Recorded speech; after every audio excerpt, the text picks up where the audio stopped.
जय हिंद साथियों, आज हम सीखने वाले हैं मौलिक अधिकार। और मौलिक अधिकारों को ही हम मूल अधिकार कह देते हैं। इंग्लिश में बोलते हैं इसको फंडामेंटल राइट्स। मौल अधिकार क्या होते हैं? ये एक जीवन जीने के अधिकारों को बताता है। ये अधिकार सिर्फ और सिर्फ व्यक्तियों के लिए होते हैं, ना कि किसी सरकार या किसी कंपनी के लिए। ये किसी के लिए नहीं होते, ये सिर्फ व्यक्तियों के लिए होते हैं। मौलिक अधिकार ही हमें बताते हैं हम दूसरों से कितने अलग हैं। जैसे कि मैं आपको समझाऊं कि कोई व्यक्ति के अगर मौलिक अधिकार छीन लिए जाएं, जैसे जेल में जब कोई व्यक्ति जाता है तो उसके मौलिक अधिकारों को छीन लिया जाता है। यानी 90% जितने उसके मौलिक अधिकार होते हैं उनको छीन लिया जाता है। यानी उसको आने जाने की स्वतंत्रता, यानी उसकी सारी सुविधाएं बंद हो जाती हैं सिर्फ एक कमरे में। अगर हमसे हमारे मौलिक अधिकार छीन लिए जाएं 100%, तो हमारी जिंदगी जेल में रह रहे उस व्यक्ति से भी ज्यादा बदतर हो जाएगी।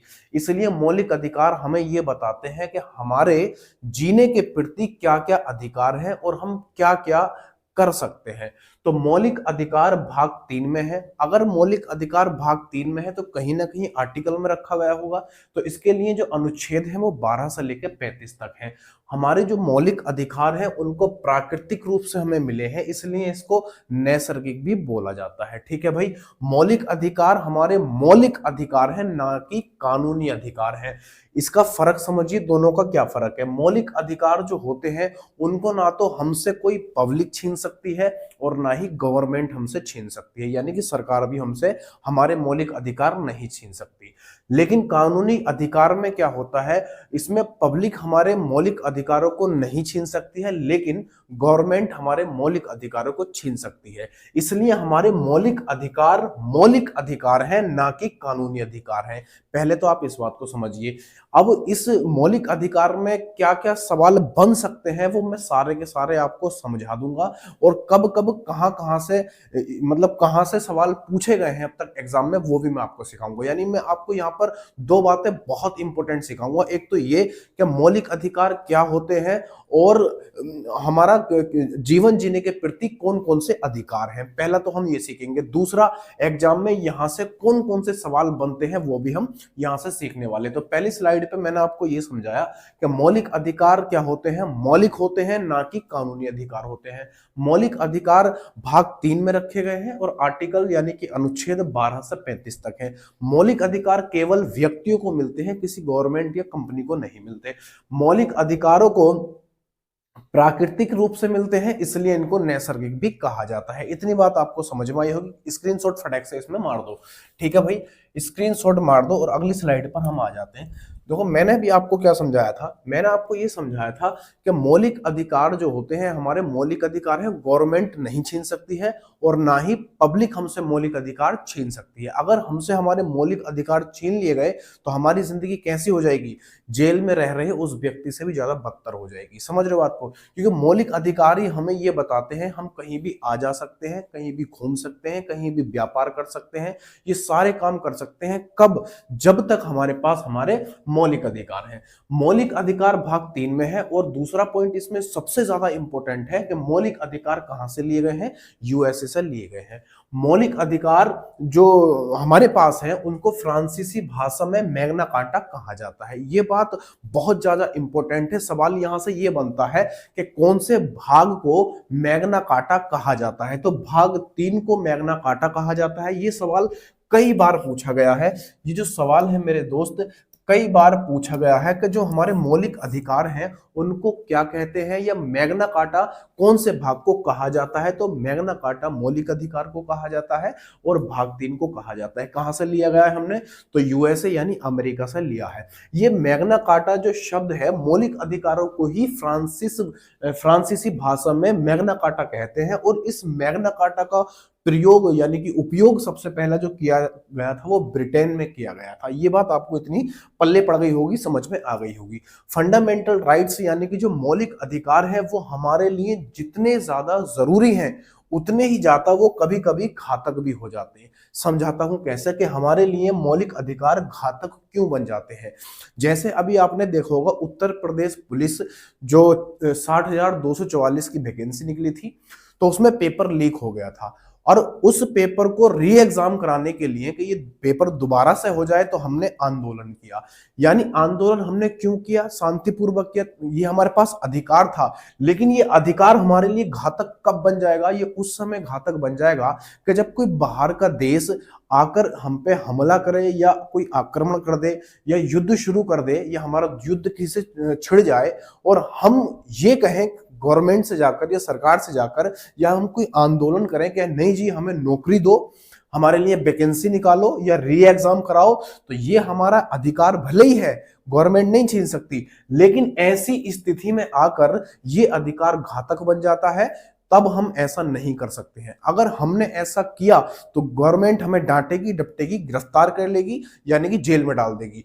अगर ये अधिकार हमारे पास है और ऐसी स्थिति में हम आ जाते हैं कि हम गवर्नमेंट से अपनी कोई मांग करते हैं और हमारा किसी देश के साथ आक्रमण या युद्ध चल रहा है, तो ये गलत बात है। तो ऐसी स्थिति में हमारे जो मौलिक अधिकार है मेरे दोस्त, वो निलंबित हो जाते हैं। और इसे निलंबित कौन करता है? तो निलंबित करते हैं राष्ट्रपति महोदय। राष्ट्रपति महोदय क्या करते हैं? ऐसी स्थिति में हमारे मौलिक अधिकारों को निलंबित करते हैं। जैसे आपने देखा होगा कोरोना के समय एक विकट स्थिति आ गई थी, और उस विकट स्थिति में कर्फ्यू का नाम देकर हमारे मौलिक अधिकारों को क्या कर दिया था?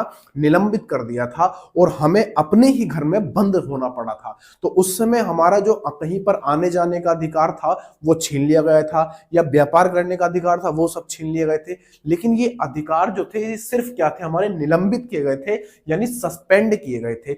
और ये जो सस्पेंड किए जाते हैं ये टेम्परेरी होते हैं, यानी कुछ समय तक हमारे अधिकारों को हमसे छीन लिया जाता है, ये परमानेंट नहीं होते। लेकिन यहां पर मैंने प्रतिबंध लगा है, प्रतिबंध लिख दिया, इसका मतलब क्या है प्रतिबंध का? ये बात आपको समझ में आई कि अगर ऐसी विकट स्थिति आ जाए कि देश के सामने कोई संकट खड़ा हो, तो उस समय हमारे मौलिक अधिकार हमसे निलंबित यानी कि सस्पेंड किए जा सकते हैं, टेम्परेरी, कुछ समय के लिए, हमेशा के लिए नहीं। अगर हमेशा के लिए कर दी तो मामला ही खराब हो जाएगा पूरा, समझ रहे हो बात को? तो ऐसी स्थिति भी कभी कभी आ जाती है कि प्रतिबंध लगाना पड़ जाता है। जैसे मैं आपको समझाता हूं, 3 तलाक का मुद्दा था, अभी पीछे 3 तलाक का मुद्दा चला था। उस 3 तलाक के मुद्दे में आदमी को ये अधिकार था कि वो एक लड़की को या एक महिला को तलाक दे सकता है। लेकिन कहीं ना कहीं अगर एक आदमी को ये अधिकार था, तो कहीं ना कहीं महिला के मौलिक अधिकारों का हनन हो रहा था। तो ये बात जब गवर्नमेंट को पता चली, तो गवर्नमेंट ने क्या कर दिया? उस 3 तलाक के मुद्दे को प्रतिबंध लगा दिया, यानी कि उसको फिर निलंबित नहीं करा। संसद ये काम कौन करता है? यानी जब निलंबित कर प्रतिबंधित की बात आती है तो संसद ये काम करती है। तो जब ऐसा मुद्दा आया, सरकार ने ये देखा कि हाँ ये गलत हो रहा है, कि अगर एक के अधिकार, वो अपने अधिकारों का इस्तेमाल कर रहा है, तो कहीं ना कहीं महिला के साथ उसके अधिकारों का हनन हो रहा है, उल्लंघन हो रहा है। तो गवर्नमेंट ने जब ये बात सोची, तो संसद ने उस 3 तलाक के मुद्दे पर क्या कर दिया मेरे दोस्त? प्रतिबंध लगा दिया। और प्रतिबंध जो लगाया जाता है हमेशा हमेशा के लिए लगाया जाता है, वो टेम्परेरी नहीं लगाया जाता है। ये दोनों बातों में आपको फर्क पता चल गया होगा। यानी कि जब कुछ समय के लिए हमारे अधिकार छीन लिए जाते हैं, तो कुछ समय के लिए जो हमारे अधिकार छीने जाते हैं वो तो राष्ट्रपति महोदय छीनते हैं, और उसको निलंबित यानी कि सस्पेंड करना कहा जाता है, जो टेम्परेरी होते हैं। लेकिन जो अधिकार हमेशा के लिए खत्म किया जाए, तो उसको हम क्या कहते हैं? उसको कहते हैं प्रतिबंधित, प्रतिबंध कहते हैं। और उसका काम कौन करता है? संसद करती है। ये दोनों बातें आपको बढ़िया से समझ में आ गई होंगी। देखो, हमारा संविधान ये कहता है कि अगर आपका कोई भी ऐसा कानून है, कोई भी कानून है, तो आपका कानून आप अपने पास रखिए, लेकिन किसी के मौलिक अधिकारों के साथ छेड़छाड़ नहीं होनी चाहिए। अगर ऐसा हुआ तो हम ऐसे अधिकार को पूरी तरीके से खत्म कर देंगे, प्रतिबंधित लगा देंगे। इसलिए 3 तलाक का मुद्दा पीछे चला था, आपने देखा भी होगा।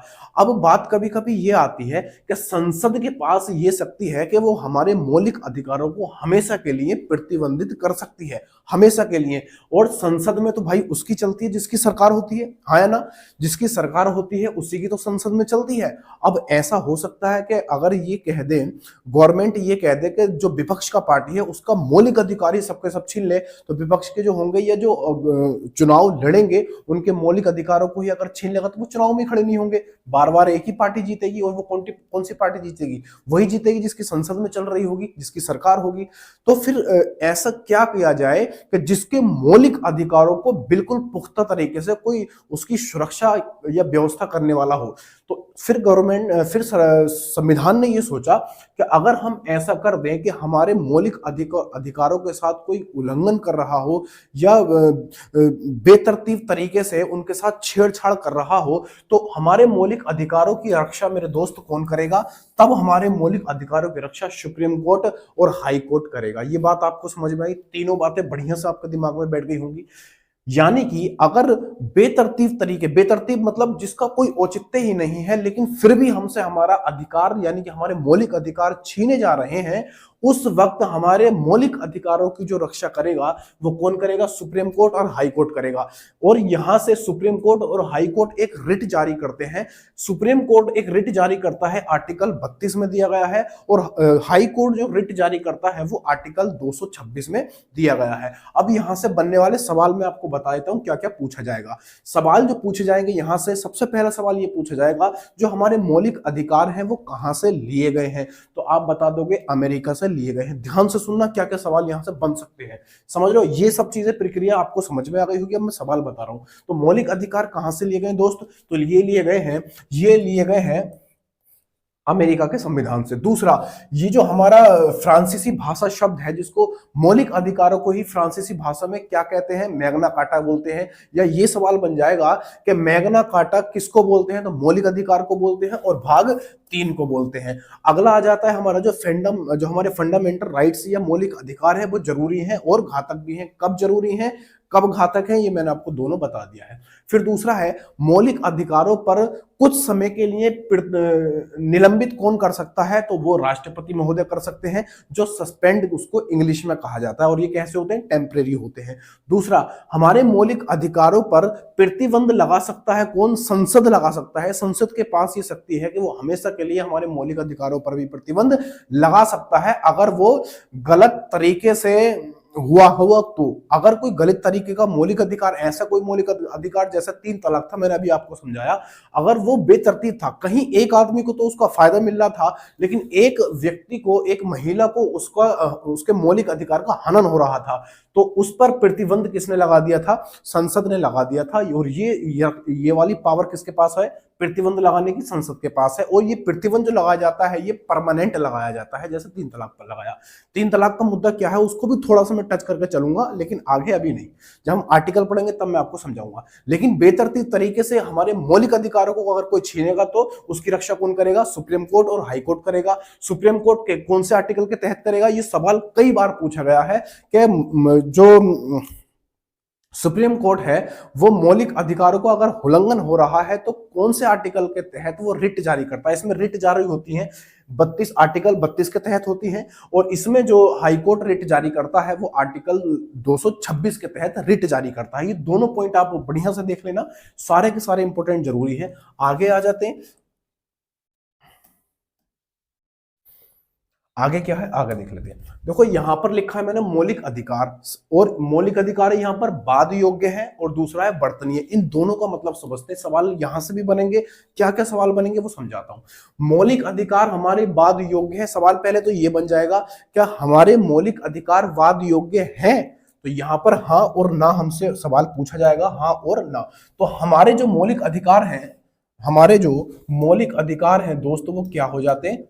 वो यस हो जाते हैं, यानी बाद योग्य है। हमारे मौलिक अधिकार बाद योग्य हैं।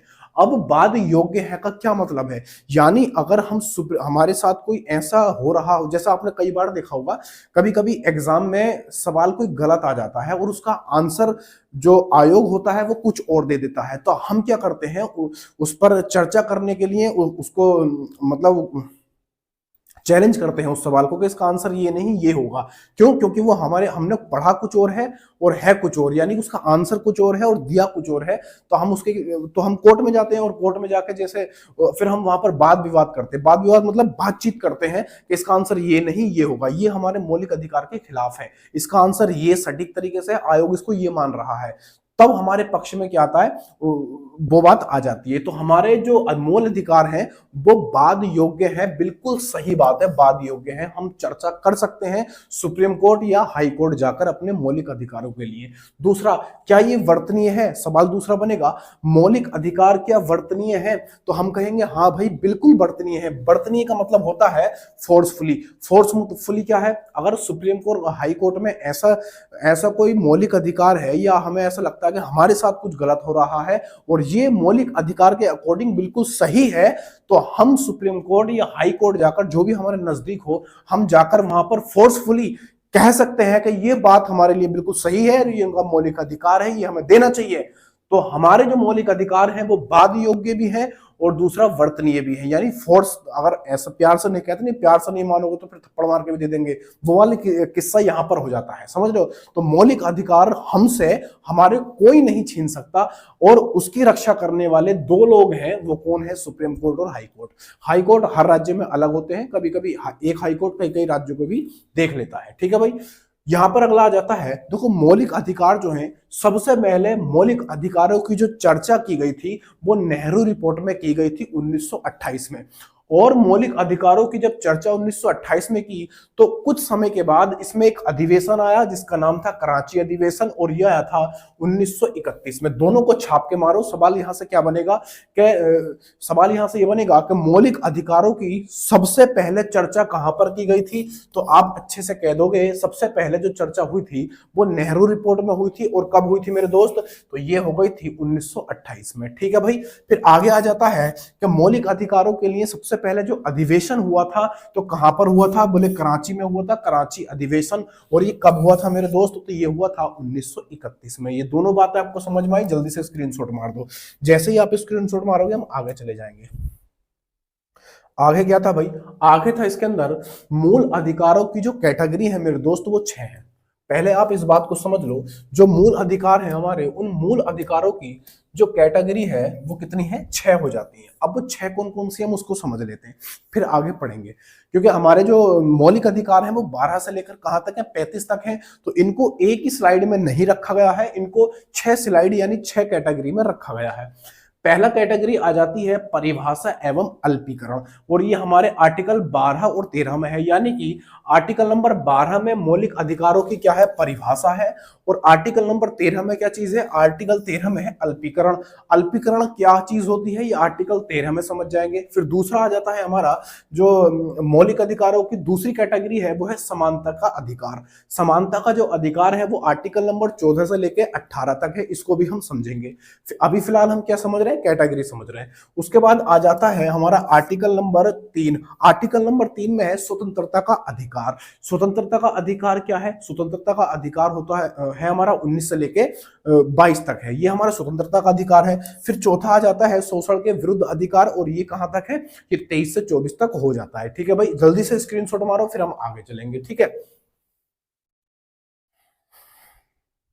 मार दिया स्क्रीनशॉट, देखो अब आ गया। जो इसमें क्या कहा गया है? इसमें कहा गया है जो हमारा कैटेगरी नंबर 5 है उसमें कह रहे हैं कि धार्मिक स्वतंत्रता का अधिकार। धार्मिक स्वतंत्रता का अधिकार क्या है? आप किसी भी धर्म को अपना सकते हो। यहां पर है हमारा आर्टिकल नंबर 25 से लेके 28 तक, ठीक है भाई। इसके अंदर सारे आर्टिकल पढ़ेंगे, जितने भी आर्टिकल है सब मैं आपको बताऊंगा मौलिक अधिकार के बारे में, और ऐसे ही डिटेल से बताऊंगा। और ये भी बताऊंगा कि सवाल कहां से कौन सा बना था अब तक और क्या पूछने की संभावना है और क्या क्या सवाल यहां से बनते हैं, ठीक है भाई। तो वीडियो को लास्ट तक देखना। फिर यहाँ पर आर्टिकल नंबर 6 है। आर्टिकल नंबर 6 में क्या कह रहा है? आर्टिकल नंबर 6 में क्या कह रहा है? वो सॉरी आर्टिकल नहीं, कैटेगरी 6 है अल्पसंख्यकों का अधिकार। यानी अल्पसंख्यकों के लिए कुछ अधिकार भी हैं, और वो है आर्टिकल नंबर 29 से लेकर 30 तक, ठीक है भाई। कोई दिक्कत यहां से नहीं होनी चाहिए तुम लोग को। आगे आ जाते हैं। आगे क्या बोला गया इन्होंने? देखो अब कुछ समझते हैं बातों को। हमने यहां पर कुछ कैटेगरी देखी, मैं आपको एक बार समझा देता हूं सारी चीजें। देखो यहाँ आर्टिकल नंबर अपना 12 आया है। इस आर्टिकल नंबर 12 को पढ़ने से पहले एक बार मैं आपको रिवाइज करा देता हूं कि हम लोगों ने क्या क्या पढ़ लिया, जो बहुत इंपॉर्टेंट है। हमने मौलिक अधिकार पढ़े, फंडामेंटल राइट, जिसको मूल अधिकार भी बोल देते हैं। भाग 3 में अपने अनुच्छेद भाग 3 में क्या है, अनुच्छेद कहां से कहां तक है, 12 से 35 तक हो जाते हैं। ये प्राकृतिक है, नैसर्गिक है। मौलिक अधिकार हमारे लिए कितने जरूरी हैं, ये सब चीजें इसमें है। अगर मौलिक अधिकार हमारे हमारे पास ना हो तो हमारी जिंदगी जेल की तरह हो जाएगी। ठीक है भाई, मौलिक अधिकार हमारे ना ही पब्लिक छीन सकती है और ना ही गवर्नमेंट, लेकिन कानूनी अधिकार को पब्लिक नहीं छीन सकती, गवर्नमेंट छीन सकती है। ठीक है भाई, ये सब चीजें मैंने पढ़ी। अगर आपने स्क्रीनशॉट नहीं मारा है तो जल्दी से फटाक से इसमें स्क्रीनशॉट मार दो। ठीक है भाई, यहां तक चलो, यहां तक चलो, यहां तक चलो। ठीक है, अब आ जाता है हमारा आर्टिकल नंबर 12। अब मैंने 6 कैटेगरी आपको बता दी, उसमें सबसे पहले कैटेगरी उठाई है हमने आर्टिकल नंबर 12 में। आर्टिकल नंबर 12 में क्या कहा गया है, परिभाषा। आर्टिकल नंबर 12 में दो चीजें हमने देखी थी। जो हमारा पहली कैटेगरी थी उसमें दो चीजें थी, कौन कौन सी थी, एक था हमारा परिभाषा और दूसरा था अल्पीकरण। अल्पीकरण और परिभाषा, परिभाषा थी आर्टिकल नंबर 12 में और अल्पीकरण था उसमें आर्टिकल नंबर 13 में। तो हम पहले आर्टिकल नंबर 12 को देख लेते हैं, क्या कहना चाह रहा है। आर्टिकल 12 कह रहा है हमसे कि इसमें जो परिभाषा रखी गई है वो मौलिक अधिकारों की परिभाषा है। सबसे पहला सवाल तो ये बन जाएगा यहाँ पर कि मौलिक अधिकारों की जो परिभाषा है वो कौन से आर्टिकल में है, तो आप कह दोगे आर्टिकल नंबर 12 में है। अब इसी आर्टिकल में जो परिभाषा है, ये परिभाषा किस चीज की है, किस चीज की परिभाषा को बताता है, तो ये कह देंगे ये परिभाषा को बताता है स्टेट यानी राज्य की।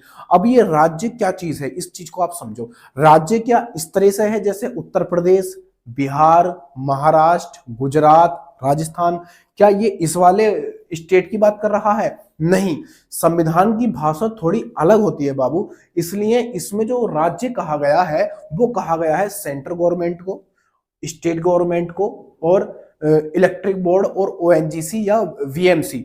यानी कि ये परिभाषा का मतलब ये है कि ऐसे अधिकार जो हमारे पास हैं तो उस पर थोड़ा शिकंजा कसने के लिए या उस पर थोड़ा दबाव हम पर, यानी कि हम अगर ये हो जाएगा कि हमें ये, अब जैसे आपको पता चल गया कि हमें मौलिक अधिकार हैं, हमारे इतने बढ़िया हैं कि हम कहीं भी आ जा सकते हैं, कुछ भी बोल सकते हैं, कुछ भी कर सकते हैं, तो ये आर्टिकल ये कहता है कि अगर आपको ये सारी स्वतंत्रताएं आपको पता चल जाए कि आप कहीं भी जा सकते हो, तो आप पता चला कहीं घूम रहे हो तो किसी के गली में आप बाइक चलाते फिर रहे हो, पटाखे फोड़ रहे हो बाइक से, तो आपने देखा होगा पुलिस आपको पकड़ती है, आप पटाखे फोड़ते हो। तो किसी के बेडरूम में घुस जाते हो, भाई क्या आ गए हम, तो भाई कैसे आ गए कि हमें तो कहीं भी आने जाने की स्वतंत्रता है। तो ऐसा नहीं कर सकते दोस्त। क्यों नहीं कर सकते? क्योंकि यहां पर परिभाषा का मतलब ये है कि ये सब इस पर थोड़ा दबाव बना सकते हैं, यानी पब्लिक पर थोड़ा दबाव बनाना जरूरी है। सेंट्रल गवर्नमेंट उस पर क्या कर सकती है, थोड़ा दबाव बना सकती है, स्टेट गवर्नमेंट भी थोड़ा उस पर दबाव बना सकती है और इलेक्ट्रिक बोर्ड भी दबाव बना सकती है, और ये जरूरी भी है। मान लो ऐसा हो जाता है कि कहीं भी आपको बसने का अधिकार है, आप पढ़ोगे जैसे आर्टिकल नंबर 19 पढ़ोगे तो आप वहां पर लिखा है कि आपको कहीं भी बस जाने का अधिकार है, आपको कहीं भी व्यापार करने का अधिकार है, आपको कहीं भी आने जाने की स्वतंत्रता है, संघ बनाने की स्वतंत्रता है, ये सारी स्वतंत्रता है। लेकिन इस पर कोई दबाव भी तो बनाएगा। तो दबाव में परिभाषा में कहा गया स्टेट, और स्टेट में कौन कौन आता है, सेंट्रल गवर्नमेंट, स्टेट गवर्नमेंट और ये आता है। इसका क्या मतलब है, मान लो आपने रोड के किनारे एक घर आपका इधर बना लिया, एक घर आपने इधर बना लिया। अब दोनों तरफ घर है, एक चच्चा का है, एक ताऊ का है, और दोनों का घर ऊंचा बना के ऊपर से आपने ऐसे वो डाल लिया आने जाने के लिए रास्ता कि भाई ये तो हमारा अधिकार है, हम कहीं भी बच सकते हैं। नहीं, अगर आपने ऐसा किया, अगर आपने कोई संपत्ति के अधिकार, जो संपत्ति है गवर्नमेंट की, उसके साथ कोई छेड़छाड़ की, तो उस पर आपको सेंट्रल गवर्नमेंट क्या बनेगी, दबाव बनाएगी, और आप ऐसा नहीं कर सकते। समझ रहे बात को? जैसे जैसे मैं यहाँ पर देखूं, वीएमसी ने एक बार क्या था मुंबई में, जो एक एक्ट्रेस है, क्या नाम है उसका, वो एक्ट्रेस का क्या नाम है, अरे वही वो कंगना रनावत का आपने सुना होगा। मुंबई में उसका घर पे बुलडोजर चला दिया था। क्यों चला दिया गया था? क्योंकि वो नक्शे के अकॉर्डिंग नहीं बना हुआ था, वो रोड के किनारे था, और वो जिस तरीके से नक्शे में होना चाहिए, जो तरीका होता है घर बनाने का उसमें होना चाहिए, लेकिन वो ऐसा नहीं था, वो थोड़ा सा आड़ा टेढ़ा जो भी था। इस वजह से उसके घर पे बुलडोजर चला दिया गया था। क्यों? और ये बुलडोजर क्यों चलाया? सेंट्रल गवर्नमेंट ने चलाया, क्योंकि वो भले ही उसका मौलिक अधिकार है बस जाने का, लेकिन ऐसी जगह नहीं जहां पर गवर्नमेंट की संपत्ति को कुछ हानि होती हो, है ना। ऐसे ही स्टेट में अगर आप करोगे अपने कहीं पर, यानी बड़े लेवल पर कौन आ जाती है, गवर्नमेंट, सेंट्रल गवर्नमेंट आ जाती है, छोटे लेवल पर आ जाती है स्टेट गवर्नमेंट, और उससे छोटे लेवल पर आती है लोकल गवर्नमेंट। एक लोकल गवर्नमेंट भी होती है, इसको मैं समझाता हूँ। लोकल गवर्नमेंट क्या होती है। लोकल गवर्नमेंट भी हो जाती है गवर्नमेंट। जो लोकल गवर्नमेंट है इसमें आ जाती है पंचायत राज। पंचायत जैसे छोटे मोटे प्रधान वगैरह होते हैं, तो ये भी इस पर क्या करते हैं, कानून बना सकते हैं। और दूसरे इलेक्ट्रिक बोर्ड, ये भी दबाव बनाती है। इलेक्ट्रिक बोर्ड को पावर हमने क्यों दी है? अगर इलेक्ट्रिक बोर्ड को हम पावर नहीं देते, आपको समझ में नहीं आता कि आपका बिल कब कितना आ जाता है, आपके मीटर में कोई छेड़छाड़ हो गई तो आप पर एफआईआर हो जाती है, या आपने कहीं पर कटवा डाला है तब एफआईआर हो जाती है, ओवरलोडिंग आ जाए तो एफआईआर आ जाती है, आपने चोरी की लाइट की, पता चला कि आपको, अगर इस पर बोर्ड को, इस इलेक्ट्रिक बोर्ड को अगर पावर नहीं होता तो आप तो कटवा डाल के पट्टे नहीं चला रहे हो तो खूब आराम से, कुछ नहीं होता, महाराज बड़ा आराम से चला लेते। लेकिन इस बोर्ड को, इसने इस आर्टिकल के तहत इतनी पावर है कि अगर आपने कहीं पर चोरी की, अगर आपने लाइट की चोरी की, बिल जमा नहीं किया, तो आपके खिलाफ क्या एफआईआर हो जाती है, पुलिस आपको पकड़ लेती है, क्योंकि इसको इतनी पावर इस आर्टिकल ने दे दी है कि आप अपने मौलिक अधिकारों को गलत इस्तेमाल नहीं कर सकते। समझ लो बात को। इसी तरीके से वो क्यों चला गया, उसका कंगना रनावत का जो घर था वो क्यों तोड़ा गया था? वो इसी वजह तोड़ा गया था कि वो अपने मौलिक जो भी उसके अधिकार थे उसका थोड़ा गलत इस्तेमाल हो रहा था, कि मतलब जिस तरीके से, जैसा पता चला आप रोड पे घर बना लिए, रोड पे घर बना लोगे तो कैसे चलेगा? रोड पे अगर आप घर बनाओगे तो फिर गवर्नमेंट तोड़ देगी उसे, अब चाहे वो स्टेट गवर्नमेंट तोड़े या फिर सेंट्रल गवर्नमेंट तोड़ देगी। यानी कि हर वो काम, इसी वजह से आपने देखा होगा कभी जो हमारा संपत्ति का अधिकार था वो हमारा पहला मौलिक अधिकार था, ये बात आपको पता होगी। लेकिन मौलिक अधिकार को उनको पता था कि संपत्ति का अधिकार का मतलब क्या था, जैसे आपका घर है और वो रोड के किनारे आ रहा है और रोड चौड़ी करनी है, गवर्नमेंट को, सरकार को रोड चौड़ी करनी है, और वहां पर आपका घर आ गया बीच में, तो आपको संपत्ति का अधिकार, मौलिक अधिकार है, उससे तो गवर्नमेंट छीन ही नहीं सकती। मैंने आपको बताया था गवर्नमेंट आपका जो मौलिक अधिकार है उसे नहीं छीन सकती। अब जब वो नहीं छीन सकती है तो फिर वो रोड कैसे चौड़ा करेगी? वो तो आपका घर तोड़ ही नहीं सकती। लेकिन आपने देखा होगा पीछे बुलडोजर बाबा का खूब दबा के बुलडोजर चला था। क्यों चला था? क्योंकि वो जो आपका मौलिक संपत्ति का अधिकार, मौलिक अधिकार था, उसको कानूनी अधिकार बना दिया गया था। ये मैं आपको दिखा देता हूं एक बार। आपका जो अधिकार था उसको क्या बना दिया गया था? उसको कानूनी अधिकार बना दिया गया। अब कानूनी अधिकार क्यों बनाया भाई? कानूनी अधिकार इसलिए बनाया क्योंकि पब्लिक तो उसे खत्म नहीं कर सकती, लेकिन गवर्नमेंट कर सकती है।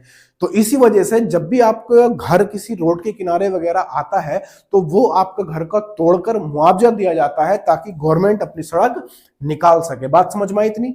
तो इसीलिए जो हमारा आर्टिकल नंबर 31 था उसको मौलिक अधिकार की श्रेणी से निकालकर क्या कर दिया गया, उसको कानूनी अधिकार बना दिया गया और आर्टिकल नंबर 300 में रख दिया गया था। ये बात आपको पता होगा। और हमारा जो मौलिक संपत्ति का अधिकार था उसको भाई साहब 19 का च है ना, वहां से भी निकाल के कहां रख दिया गया? 300 में रख दिया गया। ये बात आपको समझ में आई? इसी वजह से गवर्नमेंट क्या करती है मेरे दोस्त, हमारे कुछ मौलिक अधिकारों पर दबाव भी बनाकर रखती है, हमारे मौलिक अधिकारों पर दबाव भी बनाकर रखती है। ऐसी स्थिति में अब आ जाता है हमारा आर्टिकल नंबर 13। आर्टिकल नंबर ये बात, आर्टिकल 12 समझ में आया आपको? आर्टिकल 12 क्या करता है? हमारे मौलिक अधिकारों पर थोड़ा दबाव बनाकर रखता है, और इसमें मौलिक अधिकारों की परिभाषा भी दी गई है। परिभाषा क्या है? स्टेट है, और स्टेट में कौन कौन आते हैं? सेंट्रल गवर्नमेंट आती है, स्टेट गवर्नमेंट आती है, लोकल गवर्नमेंट आती है, इलेक्ट्रिक बोर्ड आता है, और ओएनजीसी आता है, और बीएमसी वगैरह जो भी आ जाता है। ठीक है भाई। आर्टिकल नंबर आता है 13। आर्टिकल नंबर 13 में क्या कहा गया है? मैंने कहा था इसमें अल्पीकरण की बात होती है, अल्पीकरण और असंगत की बात होती है। अल्पीकरण का मतलब क्या होता है? डेरोगेशन। अब ये क्या चीज होती है? अल्पीकरण का मतलब क्या है? यानी कि आपको ये पता चल चुका है, अब आपको ये पता चल गया कि हमारे पास क्या है? मौलिक अधिकार है, यानी कि हमें कहीं भी आने जाने की स्वतंत्रता है, हमें अभिव्यक्ति की स्वतंत्रता है, यानी कुछ भी बोलने की स्वतंत्रता है, कुछ भी बोल सकते हैं। तो जब आपको ये पता चला तो जैसे ही आप किसी को बोलोगे कुछ उल्टा सीधा, तो उसके जिसको आप बोल रहे हो उसको भी तो जीवन जीने का अधिकार है। अगर आपको बोलने का अधिकार है तो जीवन जीने का भी तो अधिकार है। और जीवन जीने का अधिकार आर्टिकल 21 ये कहता है कि आपको जीवन जीने का अधिकार है, आर्टिकल 21 कहता है। लेकिन जब आप किसी को बोल रहे हो, क्योंकि आपको बोलने की स्वतंत्रता है, तो भाई जिसके लिए तुम बोल रहे हो तो उसकी जो इज्जत की धज्जियां आप उड़ा रहे हो, तो उसका तो फिर जीवन जीने के अधिकार में कहीं ना कहीं गड़बड़ है। अब जैसे ही उसके जीवन जीने के अधिकार में कुछ ना कुछ गड़बड़ होगी तो गवर्नमेंट ये कहती है या फिर सुप्रीम कोर्ट ये कहता है, तब उस समय आपका जो बोलने का अधिकार है उसको कम कर दिया जाएगा, यानी उसका अल्पीकरण किया जाएगा, डेरोगेशन किया जाएगा। ये बात समझ में आई तुम्हें? क्या बोला मैंने? यानी कि अगर आपको बोलने की स्वतंत्रता है, आप किसी को कुछ भी बोल सकते हो, जो आपका मन करे वो आप बोल सकते हो, लेकिन आपके बोलने से किसी के जीवन जीने के, यानी कि किसी को बुरा लग जाए या उसका आप डिसरेस्पेक्ट करो या उसको बुरा लगे या उसके जीवन जीने में कहीं ना कहीं, या आप ऐसा होता है ना कभी कभी हम किसी को अपने बोलने से किसी को उकसा देते हैं किसी के लिए कि तेरे लिए वो ऐसा है, तेरे लिए वैसा है ना। तो जैसे उकसाते हैं किसी को तो वहां पर आईपीसी की धाराएं लग जाती हैं, ये बात आपको पता होगी। तो ऐसी स्थिति में हमारा जो मौलिक अधिकार होते हैं तो उसको क्या कर देते हैं भाई, अल्पीकरण हो जाता है, यानी कि फिर आपके जो मौलिक अधिकार हैं जितने सख्त होते हैं वो फिर कम हो जाते हैं। लेकिन लेकिन ऐसा क्या सिर्फ बोलने से होगा? नहीं, उसका प्रमाण भी होना चाहिए। अगर कोई झूठ बोल देगा कि इसने मुझे ऐसा बोल दिया तो फिर कैसे चलेगा? नहीं चलेगा। लेकिन आपको वो साबित करना होगा कि इसने मुझे ऐसा बोला था, तभी उसके मौलिक अधिकारों का अल्पीकरण होगा। यानी कि वो जो आप बोल रहे हो वो असंगत हो जाएगा जो दूसरों को तकलीफ दे रहा है। समझ रहे हो बात को? आपके बोलने से अगर किसी को तकलीफ हो रही है, उसका प्रमाण मिल जाता है, तो फिर आपके मौलिक अधिकार का अल्पीकरण हो जाएगा, यानी डेरोगेशन हो जाएगा। इतनी बात समझ में आई आर्टिकल नंबर 13 में। अब दूसरा क्या है यहां पर, ये इंपॉर्टेंट चीज है, ये तो है ही, ये तो किसी व्यक्ति के लिए है, लेकिन ये स्टेट के लिए क्या चीज है, यानी कि जब कोई भी स्टेट गवर्नमेंट ऐसा कोई कानून बना देती है जो हमारे मौलिक अधिकारों के साथ छेड़छाड़ करता है या हमारे मौलिक अधिकारों के साथ उल्लंघन हो जाता है, तो फिर सुप्रीम कोर्ट और हाई कोर्ट उस कानून को शून्य घोषित कर देगा, यानी उसको को मानेगा ही नहीं। वो बात समझ में आ रही है? इतनी बात आपको समझ में आई? यानी आर्टिकल नंबर 13 ये कह रहा है कि आपके बोलने की वजह से किसी का मान हानि हो जाती है ना, किसी के सम्मान में थोड़ी कमी आ जाती है, ठेस उसको पहुंचती है, या आप किसी को उकसा देते हो, या आप बोलने की स्वतंत्रता है लेकिन आप कुछ ऐसा बोल देते हो जिससे कि दूसरे का अहित होता है या दूसरा उस चीज को असंगत महसूस करता है या उसे तकलीफ हो जाती है, तो उस समय आपके मौलिक अधिकारों को अल्पीकरण कर दिया जाएगा। वो है आर्टिकल नंबर 13 में। आप कहोगे यहाँ सवाल कैसे बनेगा? सवाल ऐसा बनेगा कि मौलिक अधिकारों का अल्पीकरण कौन से आर्टिकल में है, तो आर्टिकल नंबर 13 हो जाता है। और दूसरा सवाल ये बनेगा कि स्टेट द्वारा या स्टेट गवर्नमेंट द्वारा या स्टेट, यहाँ पर क्या है, स्टेट गवर्नमेंट नहीं बल्कि सेंट्रल गवर्नमेंट। स्टेट में क्या था, इस चीज को आप समझ रहे हो? स्टेट का नाम मैंने यहाँ पर क्यों लिया है? मैंने इसलिए लिया है क्योंकि स्टेट का मतलब है central government, state government, electric board, इनमें से कोई भी ऐसा कानून बना देता है जो हमारे मौलिक अधिकारों का उल्लंघन करता है तो फिर सुप्रीम कोर्ट या हाई कोर्ट उसको क्या कर देगा, शून्य घोषित कर देगा। इतनी बात समझ में आई? तो बोलो हाँ। इतनी बात समझ में आई? क्या करेगा भैया हमारा,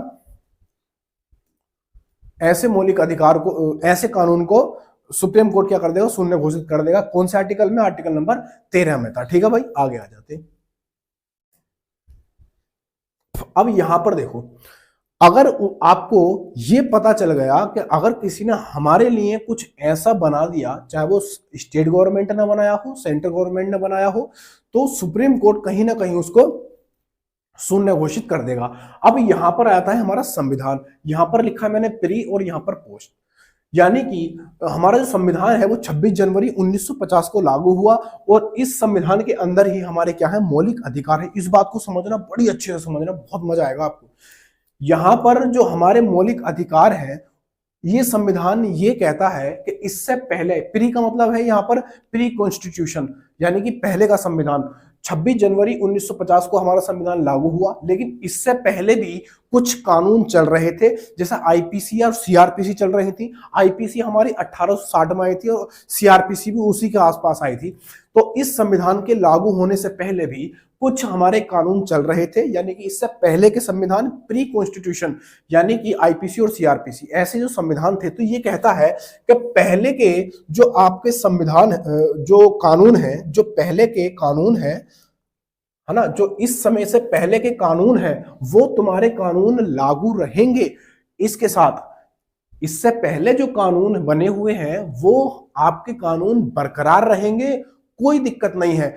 लेकिन ऐसा कोई कानून अगर इसमें आता है, यानी कि प्री कॉन्स्टिट्यूशन में आता है, जो हमारे वर्तमान के मौलिक अधिकारों के साथ छेड़छाड़ करता है या उल्लंघन करता है, तो ऐसे कानून को सुप्रीम कोर्ट क्या कर देगा, शून्य घोषित कर देगा। ये बात बहुत इंपॉर्टेंट है। जैसे मैं यहां पर बताऊं, पर्सनल लॉ जो था, पर्सनल लॉ जो आया था, पर्सनल लॉ का मतलब क्या है?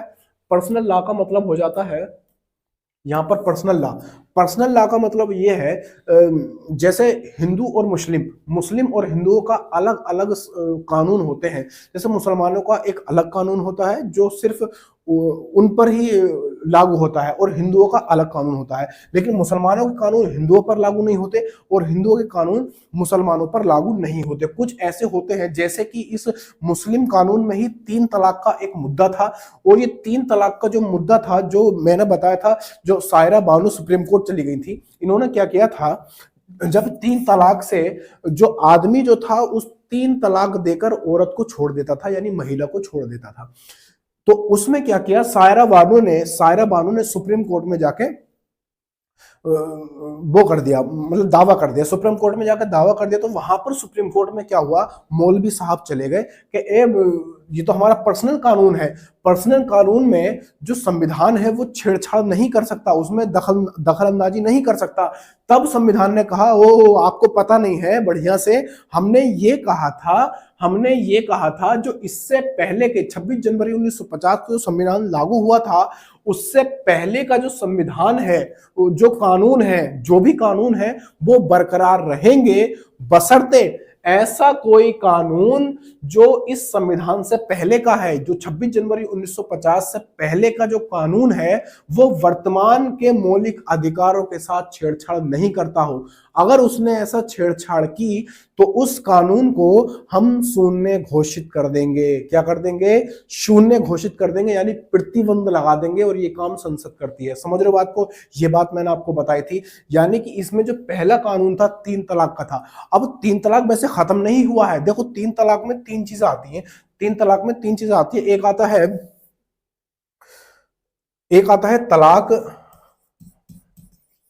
है तलाक ए हसन। 3 तलाक में 3 चीजें होती हैं, एक होता है तलाक ए हसन, और एक होता है तलाक ए आहसन। दूसरा, एक तो था ये तलाक ए हसन, और दूसरा हो जाता है तलाक ए आहसन। एक हो जाता है तलाक ए आहसन, और तीसरा हो जाता है, तीसरा भी यहीं पे लिख देता हूं, तीसरा हो जाता है तलाक ए बिद्दत। एक हो जाता है हमारा तलाक ए बिद्दत, तलाक ए बिद्दत। ये 3 थे। इन 3 में गवर्नमेंट ने सिर्फ इस तीसरे वाले को खत्म किया था, तलाक ए बिद्दत। यानी कि आप इस तरीके से लड़की के साथ नहीं कर सकते। तो 3 तलाक में 3 चीजें थी, यानी 3 बातें थी, तलाक ए हसन, तलाक ए अहसन, तलाक ए बिद्दत। तो गवर्नमेंट ने जो खत्म किया है वो तलाक ए बिद्दत को खत्म किया है। क्यों? क्योंकि आदमी छोड़ देते थे, और उस 3 तलाक के 3 शब्द में उस महिला की जिंदगी सिमट के रह जाती थी। समझ रहे हो बात को? तो इस वजह से इन्होंने कहा था कि आपका जो ये पर्सनल लॉ है वो हमारे वर्तमान के संविधान में कहीं ना कहीं उसके मौलिक अधिकारों को छेड़ता है, उसके लिए असंगत है, किसी न किसी को तकलीफ देता है। इस वजह से हम इसको नस्ते नाबूद करते हैं। तो 3 तलाक अभी भी है, उसमें से सिर्फ एक को खत्म किया था, तलाक बिद्दत को। तलाक हसन और तलाक अहसन, तलाक हसन है भाई, ये मैंने क्या लिखा है, तलाक हसन है, थोड़ी मिस्टेक हो गई है ना, कोई दिक्कत नहीं। यहां पर ये तलाक हसन है। चलो ये जरूरी भी नहीं है, वैसे। तलाक हसन, तलाक आहसन, और दूसरा क्या था, तलाक हसन। ये 3 थे, उसमें तलाक बिद्दत को खत्म किया। इतना जरूरी भी नहीं है खैर वो, लेकिन ये जरूरी था कि आपको ये समझ में आ जाए कि मौलिक अधिकारों के साथ कोई भी कुछ छेड़छाड़ नहीं कर सकता। इतनी बात आपको समझ में आई। 3 तलाक का मुद्दा भी खैर आपको समझ में आ गया होगा। लेकिन संविधान बनाने वाले कितने ज्यादा विद्वान थे, ये अभी और आपको पता चलने वाला। वो क्या है? जब इन्होंने ये कहा कि जब प्री कॉन्स्टिट्यूशन ये हरकत नहीं कर सकता, यानी कि वर्तमान के मौलिक अधिकारों के साथ छेड़छाड़ नहीं कर सकता, तो जो आने वाला संविधान है, जो ये अब संविधान बनाया जाएगा या उसमें कोई संशोधन किया जाएगा, तो आप उसमें ऐसा कुछ नहीं कर सकते जो इस बाद वाले संविधान से भी वर्तमान के संविधान के मौलिक अधिकारों में कुछ छेड़छाड़ होती हो या उनका उल्लंघन होता हो। क्या दिमाग है उनका यार, सोचो। अंबेडकर साहब मतलब कमाल ही है बिल्कुल। क्या सोच के उन्होंने लिखा था कि ना तो पहले का कोई कानून, ना तो बाद का कोई कानून ऐसा नहीं हो सकता जो वर्तमान के मौलिक अधिकारों के साथ कोई छेड़छाड़ कर दे। कितना बेहतरीन है। तो एक मैं आपको शेर सुनाता हूं, इसमें संविधान के एक शायर है, उन्होंने संविधान के लिए लिखा था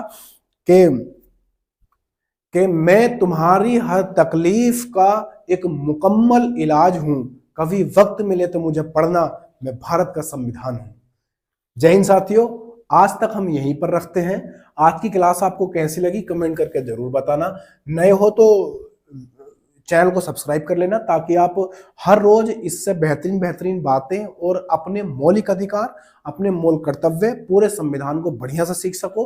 और क्या क्या सवाल यहाँ से आपके एग्जाम में आने वाले हैं, किसी भी एग्जाम की आप तैयारी कर रहे हो, खास करके उत्तर प्रदेश पुलिस, यूपीएसआई या फोर्स लाइन की किसी भी, जहां पर संविधान पूछा जाता है, एक भी सवाल यहाँ से बचकर नहीं जाएगा, मेरा वादा है। तो वीडियो कैसी लगी कमेंट करके जरूर बताना। स्क्रीनशॉट आप लिख लेना, या फिर आप हाथ से नोट्स बनाओगे तो ज्यादा बेहतर रहेगा। तो आज के लिए क्लास यहीं पर रखते हैं। कल सीखेंगे हम भाग अपना जो कैटेगरी नंबर 2 है। एक कैटेगरी मैंने आपको बता दी, आर्टिकल नंबर 12 और 13। आर्टिकल नंबर जो अब आने वाला है 14 से लेकर 18 तक अगली वीडियो में खत्म कर लेंगे, यानी हर कैटेगरी को एक क्लास में खत्म करेंगे। तो वीडियो कैसी लगी कमेंट करके जरूर बताना। नए हो वीडियो पर तो सब्सक्राइब कर लेना। फिर मिलते हैं कल की क्लास में, तब तक के लिए जय हिंद, जय भारत।